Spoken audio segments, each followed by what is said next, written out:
नमस्कार शेतकरी मित्रांनो. शेतकऱ्यांसाठी 3 योजनांसाठी एक जी-आर आलेला आहे. पहिली योजना आहे की मुख्यमंत्री ग्रामीण पशुधन उद्योजकता योजना. दुसरी मूळ घास संयंत्र वाटप योजना, ज्याच्यामध्ये गटाचा समावेश करण्यात आलेला आहे. तिसरं योजना आहे वराह पालन योजनेचा समावेश.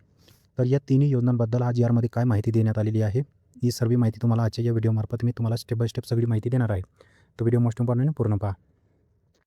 तर शेतकरी मित्रांनो, पहिली जी योजना आहे ती मुख्यमंत्री ग्रामीण पशुधन उद्योजकता योजना आहे, मूळ घास संयंत्र वाटप योजना आहे आणि वराह पालन योजना आहे. तर हा जो जी-आर आलेला आहे 13 एप्रिल 2026 रोजी आलेला आहे. तर या योजनाबद्दल जी बेसिक माहिती ती तुम्ही इथं वाचू शकता. आता आपण व्हिडिओ जास्त मोठा नाही करायचा आपल्याला. ठीक आहे, जी बेसिक माहिती मी तुम्हाला स्टेप बाय स्टेप सांगून देतो. आता तुम्हाला या योजनाबद्दल जी पात्रता आहे, तर याच्यामध्ये गटमध्येच तुम्हाला या योजनेचा लाभ घेता येणार. तर पात्रता आहे संस्थेचे किमान 50 शेतकरी सदस्य असावेत. ठीक आहे, म्हणजे एक गट पाहिजे, त्या गटामध्ये 50 शेतकरी सदस्य असावेत. दुसऱ्या संस्थेचे भाग भांडवल किमान 5 लाख रुपयापर्यंत असणे गरजेचं आहे. संस्थेच्या लगतच्या मागील 3 वर्षाचे लेखापरीक्षण झालेले असावे. आणि चौथं आहे लेखापरीक्षण अहवालानुसार संस्था नफ्याची असावी, म्हणजे त्यांचा लाभ झालेला असावा. आता अटी अशा आहे की सदर योजनेअंतर्गत प्राप्त होणारे लाभधारकांचे अर्ज विचारात घेऊन वरील समूह गटांचा प्राधान्य देण्यात येईल. वैरण विकास योजना अंतर्गत मूळ घास संयंत्र वाटप योजनेअंतर्गत योजनाकता विकास करणे या योजनेमध्ये नमूद इतर अटी जशाच्या तशा लागू राहतील. आता वराह पालनसाठी जो गट वाटप योजना आहे त्याचं अशी आहे की 9/3/2026च्या शासन निर्णयाने मधील कुक्कुट पक्षाचे वाटप या घटकातील उपयोजना नंतर पुढील मजुरांचा समावेश करण्यात येत आहे. वराह पालन गट वाटप योजना प्रकल्पाचे उद्योजकता विकास उपयोजनेचा समावेश करण्यात येत असून त्यांचा तपशील खालीलप्रमाणे आहे. आता जो लाभाचे स्वरूप आहे ते 5+1 वराह गट प्लस विमा. ठीक आहे, म्हणजे जो गट बनेल त्याचा विमासुद्धा होईल. 5+1 6 वराह गट विमा. तर लाभार्थी असतील सर्व प्रकारातील जे दारिद्र्यरेषेखालील जे शेतकरी असतील ते, भूमिहीन ज्यांच्याकडे शेतीच नाही आहे, अल्पभूधारक ठीक आहे, अत्यल्प भूधारक आणि अल्पभूधारक, सुशिक्षित बेरोजगार आणि महिला बचत गट यासाठी लाभार्थी असतील. दुसरा लाभार्थी निकष काय आहे, तर सर्वसाधारण गटातील SC ST मधील लाभार्थी आणि घटकांमधील उतरत्या प्राधान्य क्रमांक देण्यात येईल. तर भूमिहीन, अत्यल्प भूधारक की 1 हेक्टरपर्यंत ज्यांच्याकडे जमीन आहे ते सुद्धा, अल्पभूधारक ज्यांच्याकडे 1 ते 2 हेक्टरपर्यंत जमीन आहे ते सुद्धा, आणि वन हक्कधारक महिला बचत गटातील लाभार्थी. वरील घटकांमध्ये दिव्यांगांना 5% आरक्षण आहे आणि महिलांना 50% आरक्षण आहे. आता पात्रता जाणून घेऊया. पशुपालन व्यवसायाचे शासकीय निमशासकीय संस्थेचे प्रशिक्षण अर्ज करताना प्रशिक्षण प्रमाणपत्र नसल्यास अनुदानाचा लाभ घेण्यापूर्वी प्रशिक्षण घेणे आवश्यक राहील. आता गटाची जी किंमत आहे ठीक आहे ते जाणून घेऊया. पशुधन खरेदीसाठी प्रति मादी वराह 22,500, नर वराह 25,000.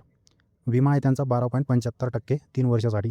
त्यासाठी तुम्हाला पैसे भेटतील 17,531 रुपये. विक्री कर 18%, आता 3,156 रुपये. एकूण 1,58,178 रुपये. तर शेड, खाद्य, पाणी, उपकरण व साहित्य, शेड, वॉशर, स्प्रे पंप यासाठी 50,000 रुपये. आणि एकूण प्रकल्प जी किंमत आहे ती 2,08,178 रुपये. आता अनुदानाचे जे स्वरूप आहे ते सर्वसाधारण लाभार्थी असतील त्यांना 50% अनुदान आहे. ठीक आहे, आणि जे अनुसूचित जाती, SC ST जे पण आहेत त्यांना लाभार्थ्यांना 75% अनुदान आहे. आता आवश्यक कागदपत्रे काय असतील, तुम्हाला जर या वराह पालनसाठी ऑनलाईन फॉर्म भरायचा असेल तर त्याच्यासाठी डॉक्युमेंट लागतील. पशुपालन व्यवसायाचे शासकीय निमशासकीय संस्थेचे प्रशिक्षण प्रमाणपत्र. अर्ज करताना प्रशिक्षण प्रमाणपत्र नसल्यास अनुदानाचा लाभ घेण्यापूर्वी प्रशिक्षण घेण्याबाबतचे हमीपत्र किंवा स्थानिक पशुवैद्यकीय अधिकाऱ्याने 2 वर्षाचे अनुभव प्रमाणपत्र दिले असावे. दिव्यांगांसाठी UDID प्रमाणपत्र जे डिसॅबिलिटी सर्टिफिकेट असतात ते. शेडसाठी जागा उपलब्ध असल्यासचे तसेच वराह मोकाट सोडले जाणार नाही याबाबतचे स्वयं घोषणापत्र. अटी व शर्ती. आता अटी व शर्ती तुम्ही पाहू शकता. पूर्ण 12 अटी व शर्ती आहे. त्याच्यानंतर वराह पालनच्या व्यवसायाद्वारे उद्योजकता विकास करण्यासाठी घेतलेल्या कर्जावर व्याज सवलत देण्यात येते. तर ते 4% व्याज सवलत योजना आहे. ठीक आहे, शेळी, मेंढी, गाय, म्हैस, कुक्कुटपालन या पशुपालन व्यवसायाबरोबरच वराह पालन व्यवसायासही लागू करण्यात येत आहे. तर उद्योजकता विकास योजना अंतर्गत देण्यात येणारे हे कर्ज 4% व्याजदराने सवलत योजना आहे. त्याच्यामध्ये तुम्ही शेळी, मेंढी, गाय, म्हैस आणि कुक्कुटसोबत वराह पालन पण करू शकता. तर पहिलं मित्रांनो, तर वराहपालनसाठी जे सरकारने हा जी-आर आणला आहे, तो जी-आर मी तुम्हाला स्टेप बाय स्टेप याची लाभाचे स्वरूप, लाभाचे निकष, पात्रता, गटाची किंमत, अनुदानाचे स्वरूप, आवश्यक कागदपत्रे आणि क्षती आरटी तुम्ही वाचून घ्यावी.